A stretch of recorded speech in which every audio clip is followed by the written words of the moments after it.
Oh yeah, and this is Matthew Morgan back to make another YouTube video.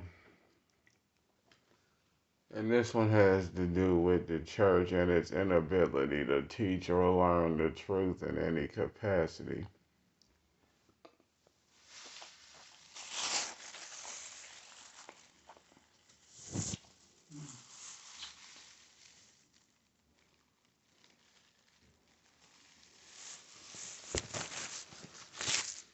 Now, this is the reason I'm saying this. I learned this and it's very sad. I learned this about 2 or 3 different times. One was when I was in Sunday school, and we were having this discussion about, I guess you could say, religious differences in the Quran and the Bible and stuff. And and all I simply said was, what's funny is the fact that it's not taught that the same Gabriel that's in the Bible, his name is Jabril in the Quran. It's the same angel, just a different name. And I'm like, the same Gabriel that is said that brought the, what was it? Oh yeah, the same Gabriel that's mentioned in the Bible is the same Gabriel that brought the idea of the Quran to Muhammad in the Quran. Second, I said that my Sunday school teacher kind of went off on me, talking about we ain't ready to learn all that, we ain't ready to know all that. I'm like, and the same God that's in the Bible is Allah in the Quran. It's the same God, just a different name, same God, same God. Second thing, went to a whole nother church when they was teaching about, I guess the books in the Bible that people ain't aware of or whatever. And as I'm sitting in this Sunday school, this Sunday school teacher asked a question about, I forgot directly what it was. Oh yeah, he said, is there any books in the Bible that we ain't aware of or any teachings that we ain't aware of? Oh no, I'm sorry. He said, is it possible for somebody to be brought back from the dead? And I looked at him like, wait, what? He said, yeah, I just want to know, is it possible for someone to be brought back from the dead? I'm like, hold up, wait a minute. What in the hell? Wait, this is what I was thinking. I didn't actually say it. He's like, yeah, I just want to know, does anyone in this class think it's possible to bring someone back from the dead? And the first thought that popped into my head was, nigga, Jesus. And then I raised my hand, and then my friend, who I ain't gonna mention because he's a reverend, I don't want to mess up his reputation. He's like, man, no, man, don't. I'm like, no. Questions asked, the question gonna get answered. That's why it's called a question. It's supposed to get somewhere, not be removed. It's supposed to get somewhere. It's supposed to get answered. Anyway, so I raised my hand. He's like, yes, young man, do you think you have an answer? I said, yes, sir, I do. He said, so do you think it's possible for someone to be brought back from the dead? I'm like, yeah. He's like, well, name someone. I said, Jesus. He's like, oh, yeah, that's right. Yeah, mm-hmm.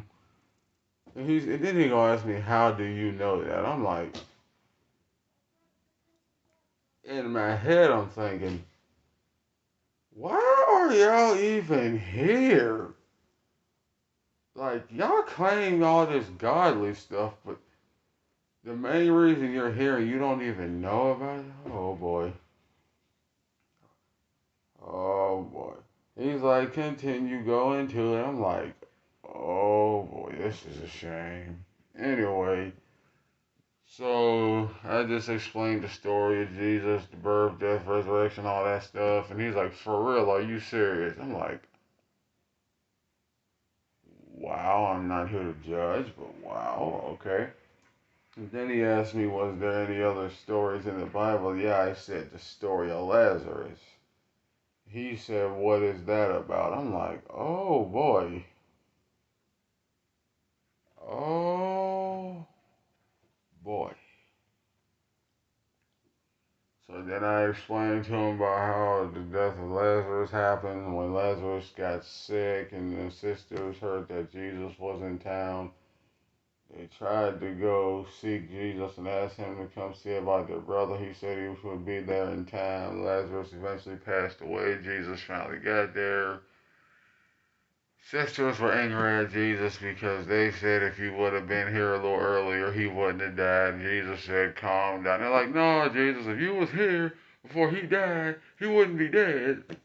Jesus like, calm down, I got it, chill. He's like, no, no, if you would have been here on time, we wouldn't even be dealing with this. So Jesus said, excuse me, Lazarus, come out the grave, and the guy came out the grave. Do you know how sad I was at the shocked faces on people in that Sunday school? No one, no one taught them stories. Nobody taught them. The stories are in the Bible. They never got taken out and nobody taught them. And the fact that you even have to ask, is that a possibility? Oh boy. The fact that you even gotta ask.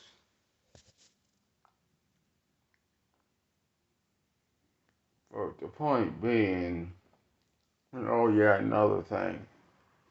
Another reverend whose name I ain't gonna mention. She was in the pulpit, and this was about Easter and Christmas and such. And I didn't think she was actually gonna say it, but she said it. And she said, and I quote, I know I'm about to say something that's gonna offend a lot of people, so hey, if you ain't trying to hear it, you can walk out. I ain't mad at you.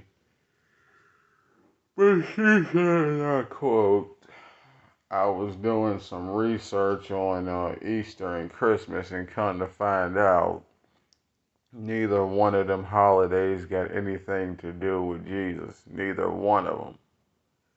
And she said, Christmas is actually a pagan worship of someone totally different that ain't got nothing to do with Jesus. And the star you put on top of the tree, that actually does not represent Jesus. None of that stuff represents Jesus.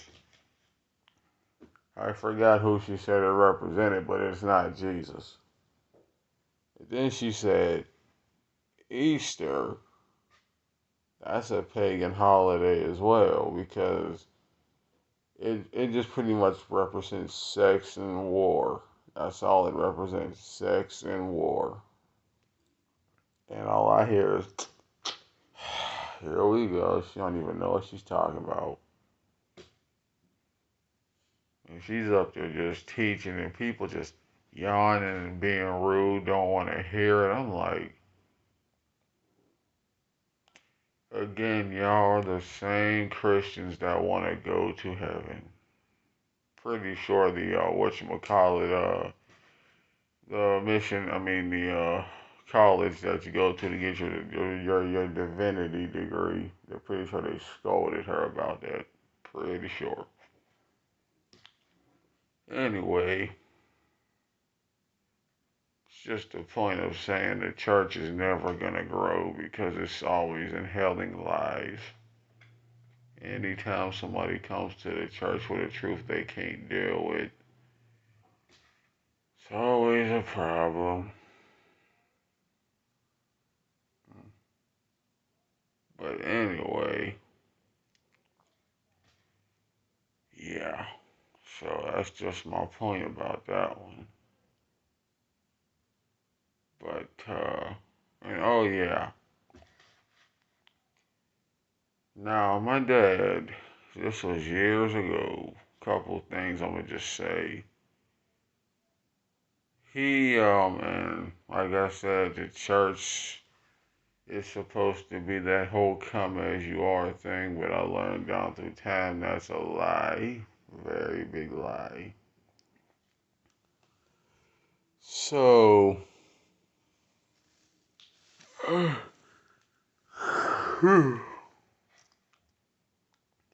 anyway, first thing was my one friend whose name I'm not gonna mention on here. He happens to be Muslim. So my dad asked me about that, and I told him he was a Muslim. Then my dad pretty much degraded the crap out of my friendship and telling me you can't be friends with a Muslim. They don't believe the same thing we do. His beliefs are gonna get your son to hell. They don't serve the same God we do. Their God has anger problems. Their God's wrathful, all that kind of stuff.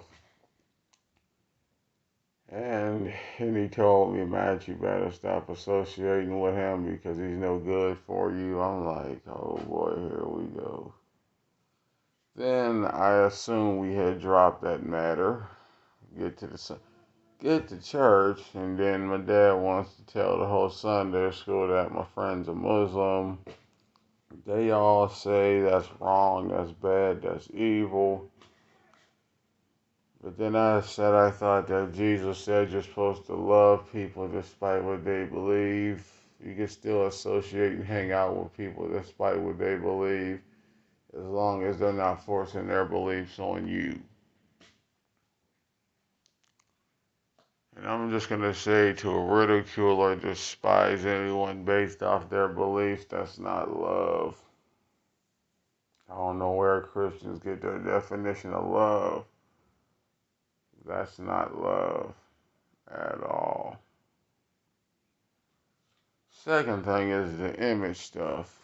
Now, the whole time Jesus was down on this earth, he wore rags and had a nappy afro. And not to mention he was born in a barn around flies, pee, poop, dirty animals, and hay.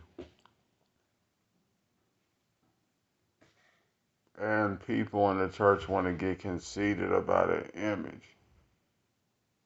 When Jesus wore probably the same sandals everywhere he went, probably the same rags, the same nappy afro everywhere he went.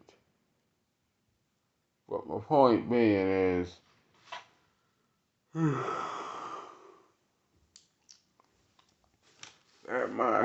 my dad had the audacity to try to force me to change my image and make it better because he got tired of people in church telling him that my hair looked a certain way. I had wrinkles in my shirt, my pants were wrinkly, I had a stain on my shirt or whatever.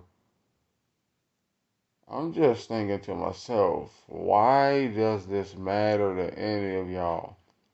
Because at the end of the day, God does not care about your physical, he cares about your spiritual.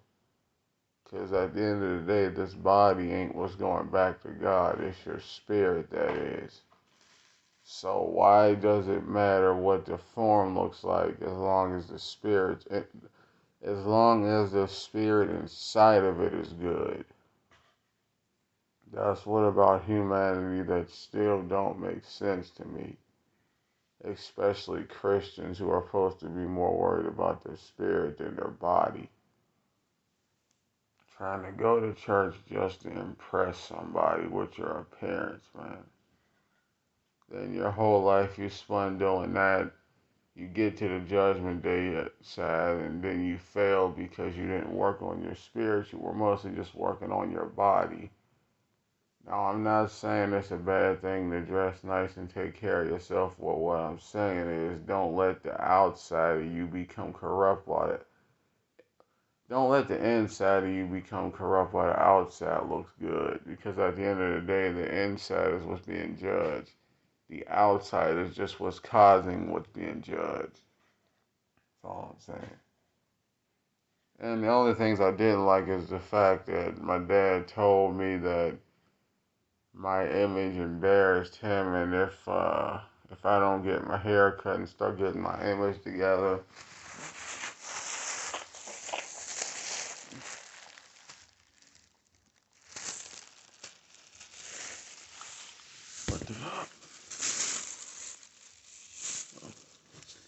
if I didn't get my image right, get my hair cut right, don't bother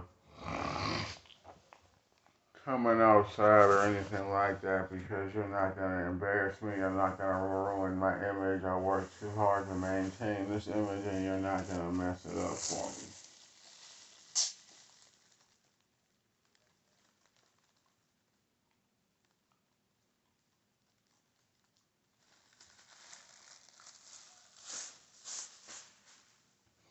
But anywho, and he forced me to get a haircut when I really didn't want a haircut. Forced me to do so much stuff that I really didn't want to do over the years just to be able to go to church. And I figure that's kind of sad. If your Savior ain't worried about his image, more his spirit, why are you more worried about your image than your spirit? It's just what I don't understand. But, yeah. So, anyway, yeah, I'm out.